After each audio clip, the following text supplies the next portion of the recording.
Imagine a city from over 4,000 years ago, with planned streets and homes where many had their own bathrooms connected to a city-wide drainage system.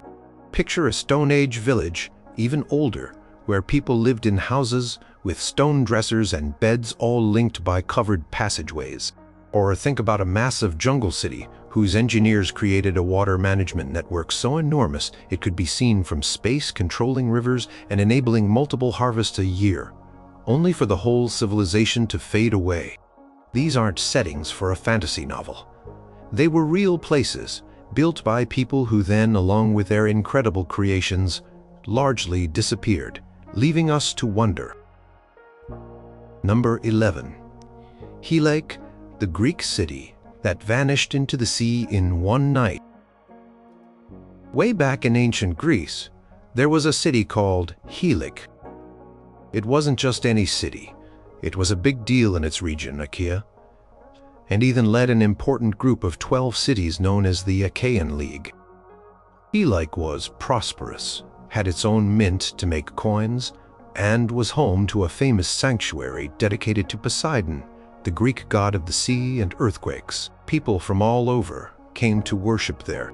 For its time, around the 4th century BC, Helike was a culturally and politically advanced center. It had temples, likely public buildings, and an organized society typical of a Greek polis, or city-state. Then, in the winter of 373 BCE, something catastrophic happened. Ancient writers, including Pausanias and Strabo, tell us that a massive earthquake struck. But it wasn't just the shaking. The earthquake was followed by an enormous tsunami, a giant wave that swept in from the Corinthian Gulf.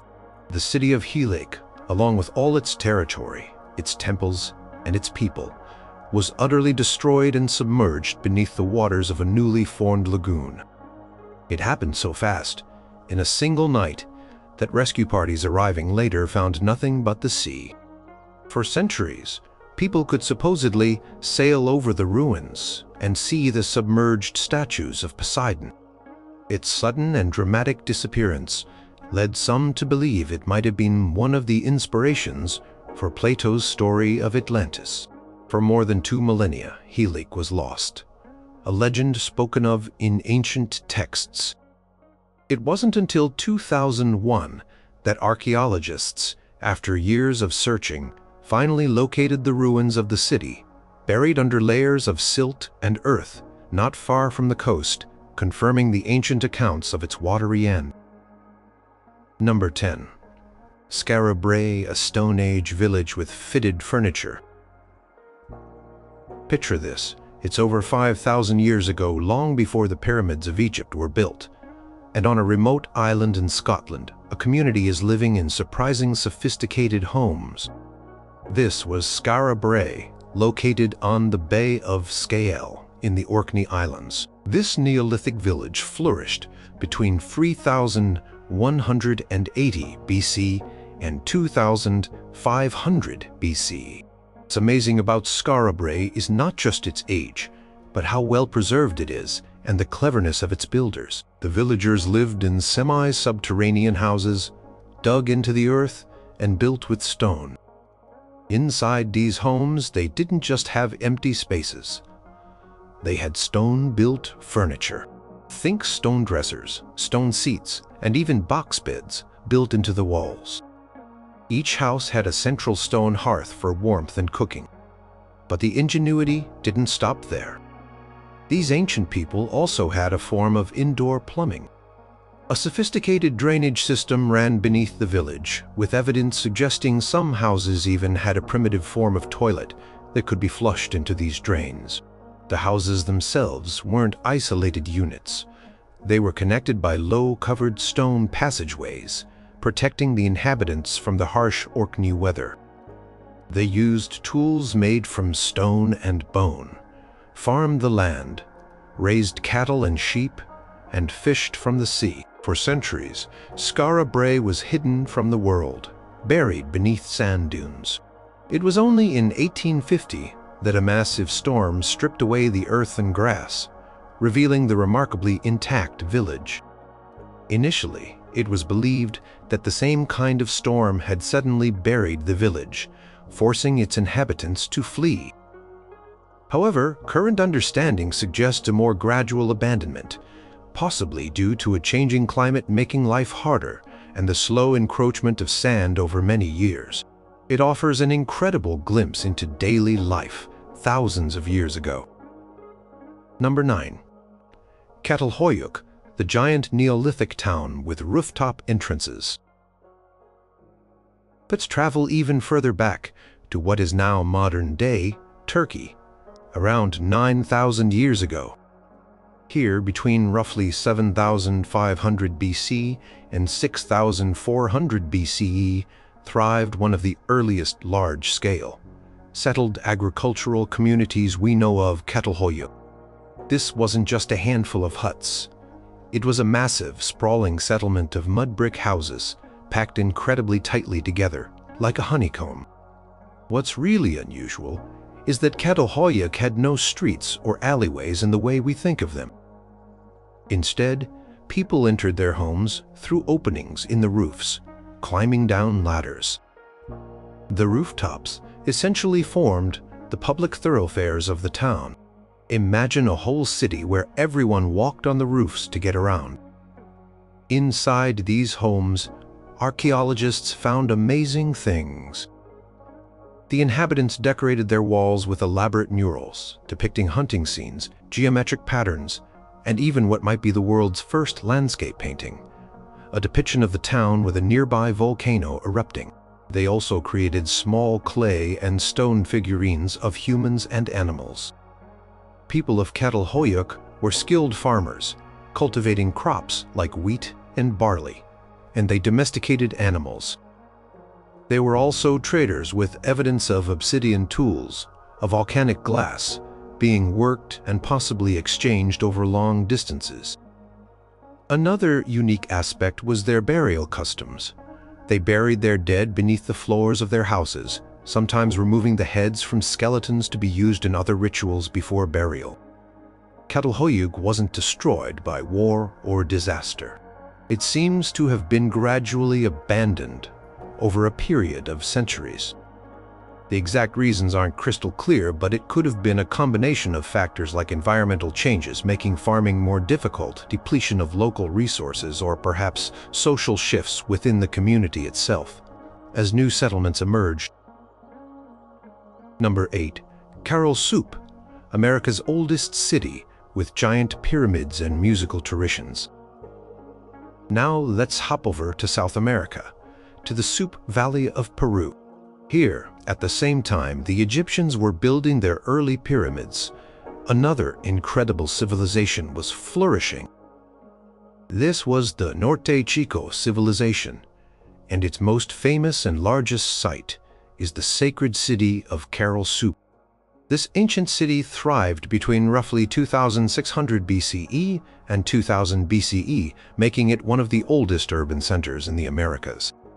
What they achieved without the wheel, without metal tools, they were in a pre-ceramic period for much of their existence, meaning no pottery for cooking or storage initially, and apparently without warfare, is astounding. Caral is dominated by massive public architecture, 6 large pyramidal structures, earthen mounds, and sunken circular plazas. These weren't just piles of rocks.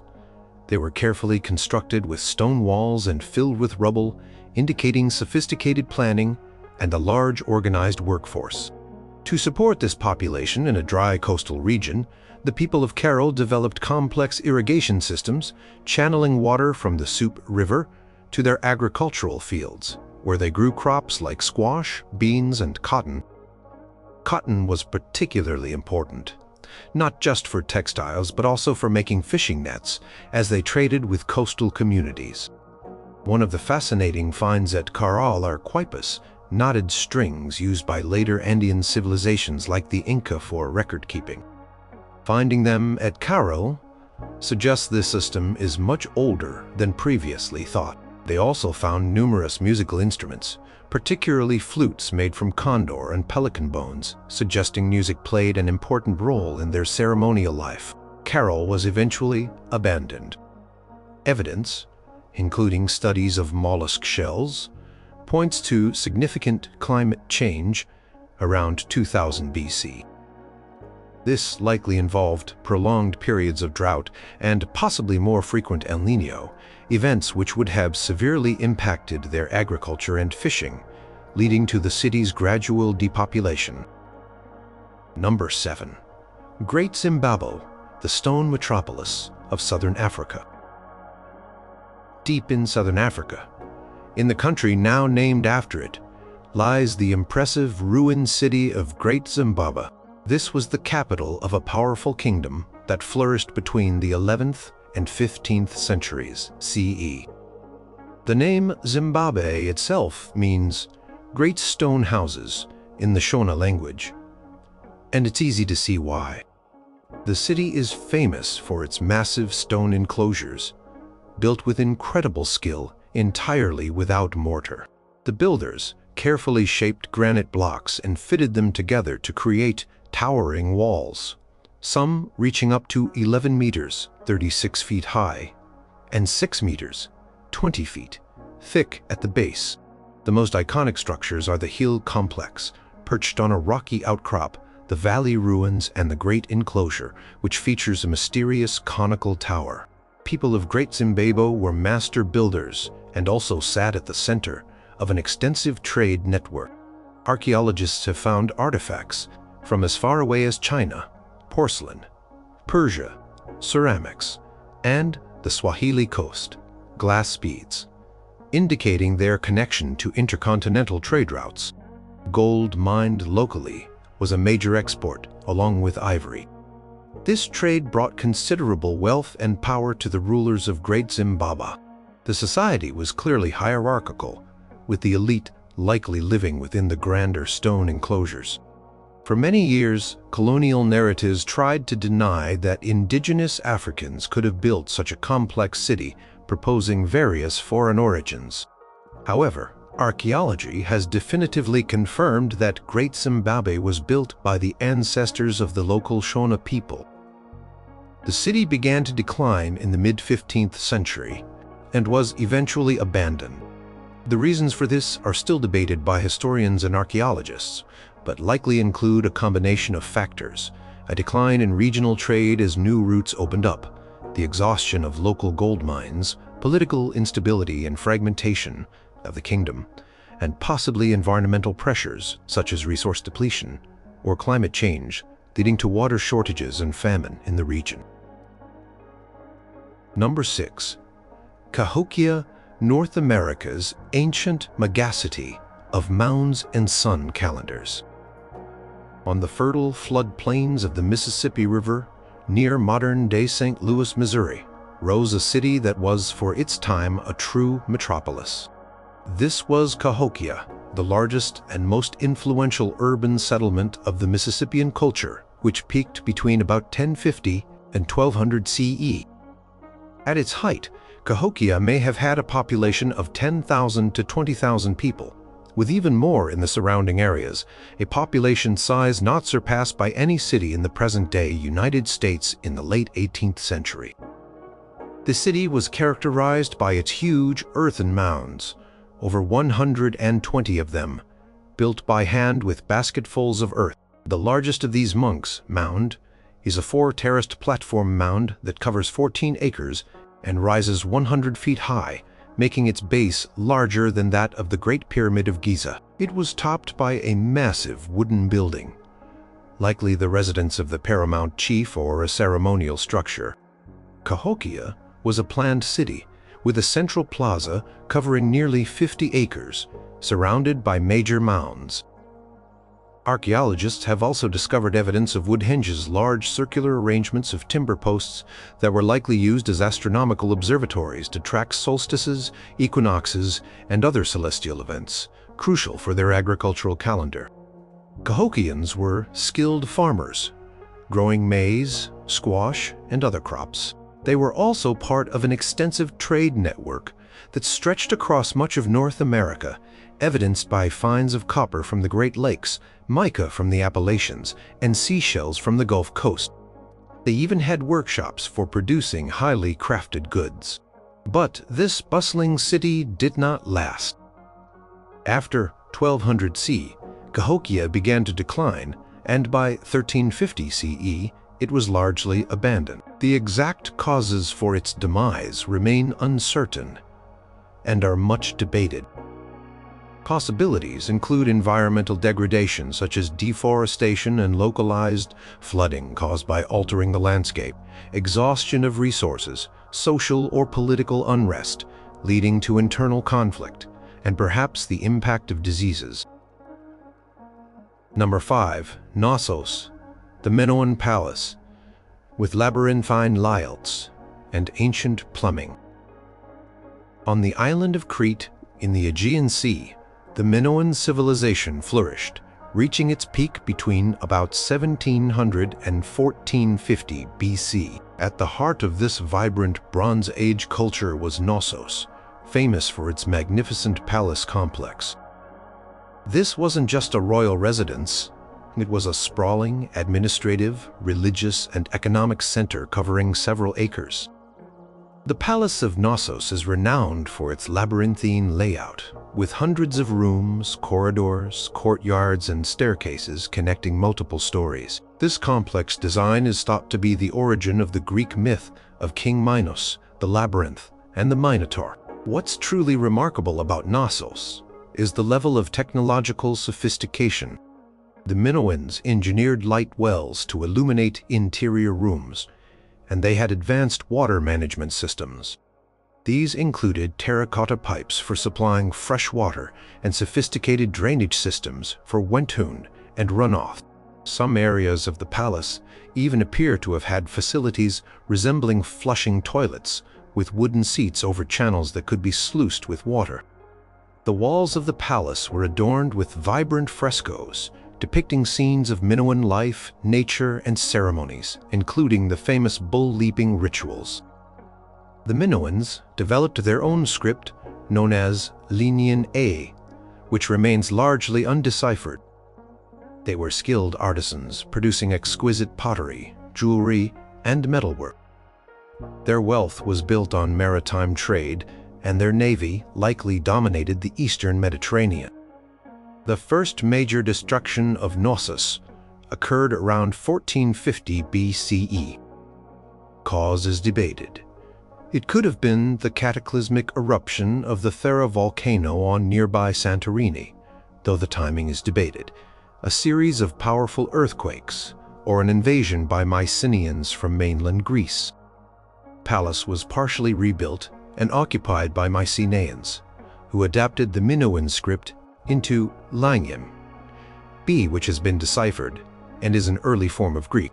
Knossos continued to be inhabited but suffered further destructions, with the final major one around 1375 BC, after which its prominence faded, though the site remained occupied on a smaller scale for centuries. Number 4. Petra, the rose-red city carved from desert cliffs.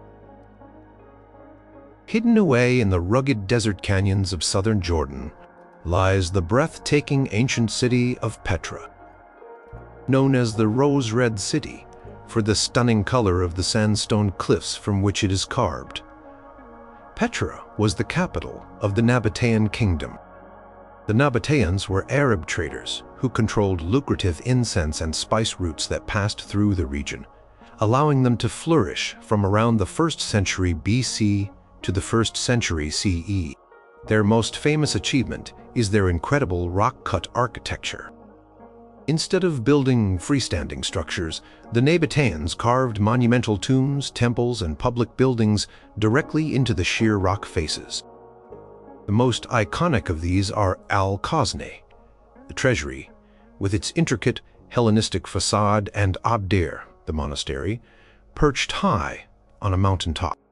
What made Petra viable in such an arid environment was the Nabateans' mastery of water engineering. They were true water wizards, creating a sophisticated system of dams, cisterns, channels, and clay pipes to capture, store, and distribute every precious drop of rainwater. This allowed them to support a significant population, cultivate gardens, and provide water for the trade caravans that passed through. Petra wasn't just a city of tombs. It had a colonnaded street, a theater that could seat thousands, temples, and residential areas. In 106 E, Petra was annexed by the Roman Empire and became part of the province of Arabia Petrea.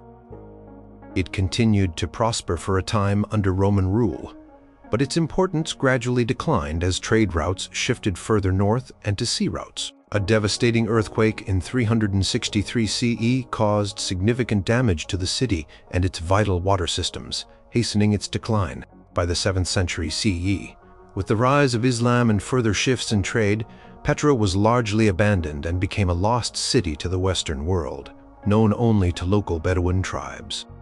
It was rediscovered in 1812 by Swiss explorer Johann Ludwig Burckhardt, who disguised himself as an Arab scholar to gain access to the legendary site. Number 3. Teotihuacan, ancient Mexico's colossal city of pyramids and mystery. In the highlands of central Mexico, about 30 miles northeast of modern Mexico City, stand the monumental ruins of Teotihuacan. This ancient city, whose name is Nahuatl, the language of the Aztecs, for the place where the gods were created, was one of the largest and most influential cities in the pre-Columbian Americas.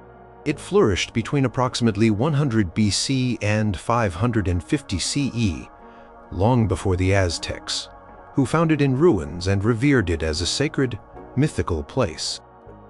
At its zenith, Teotihuacan covered about 8 square miles and may have housed a population of over 100,000 people, making it one of the largest cities in the world at that time.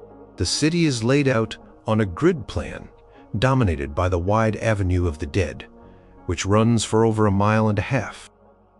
Along this avenue are its most imposing structures: the Pyramid of the Sun, one of the largest pyramids in the world, the Pyramid of the Moon, and the citadel which contains the Temple of the Feathered Serpent, Quetzalcoatl, adorned with striking carved serpent heads.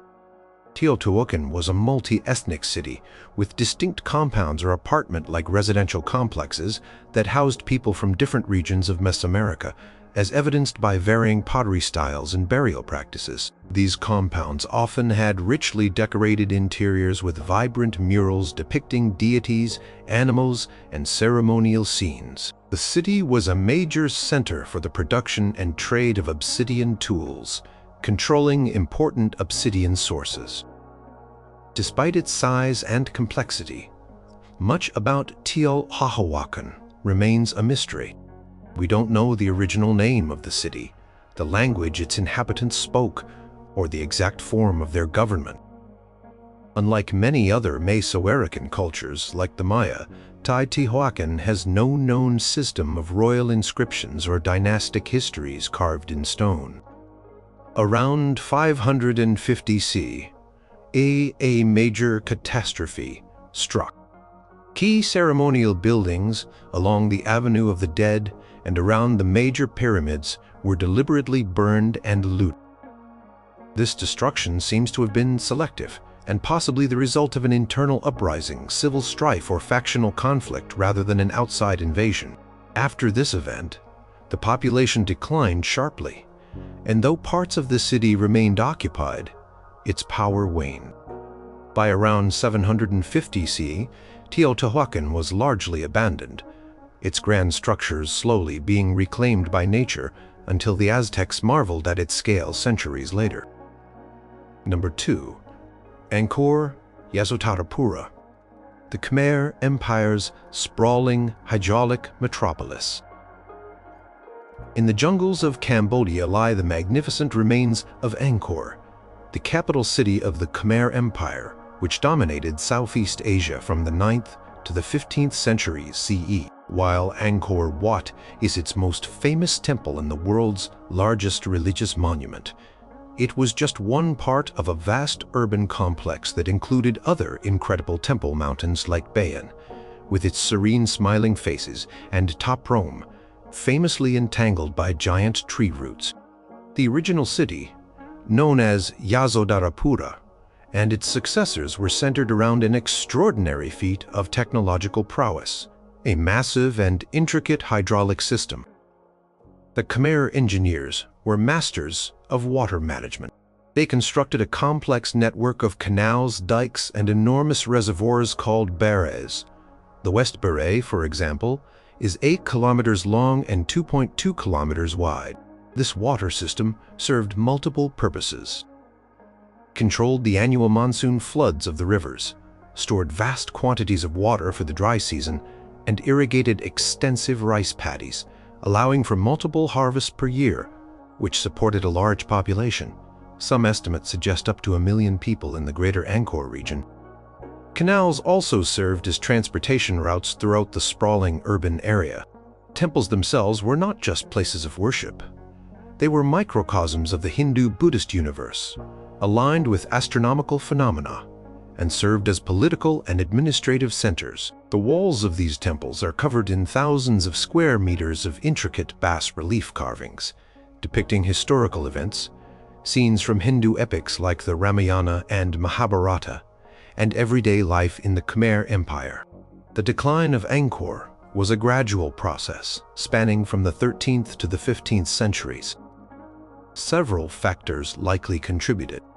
The sophisticated water management system, while a marvel, may have become too complex to maintain and vulnerable to environmental changes, including prolonged droughts, interspersed with intense monsoons that damaged the infrastructure. Increasing incursions and wars with neighboring kingdoms, particularly the Siamese kingdom of Ayutthaya, which sacked Angkor in 1431, weakened the empire. A shift in focus towards maritime trade and the relocation of the capital further south also played a role. Gradually, the great temples in the city around them were largely abandoned to the jungle, their grandeur hidden for centuries until French explorers brought them to global attention in the 19th century. Number 1. Mohenjo-Daro and Harappa, the Indus Valley's astonishingly planned grid cities. Imagine cities thriving over 4,500 years ago, contemporary with ancient Egypt and Mesopotamia, yet in some ways even more advanced in their urban planning. Welcome to the Indus Valley civilization, also known as the Harappan civilization, which flourished from around 2600 BCE to 1900 BCE in what is now Pakistan and northwest India. Two of its most prominent cities were Mohenjo-Daro and Harappa, remarkable for their sophisticated organization and engineering. These were not haphazard collections of buildings, they were meticulously planned urban centers. Both cities featured streets laid out in a grid pattern, with main thoroughfares running north, south, and east-west, intersected by smaller lanes. The buildings were constructed with standardized kiln-fired bricks, a significant innovation, as sun-dried bricks are far less durable. Perhaps the most astonishing technological achievement of these cities was their advanced sanitation and water systems. Many houses in Mohenjo-Daro had private bathing areas and latrines. These weren't just holes in the ground.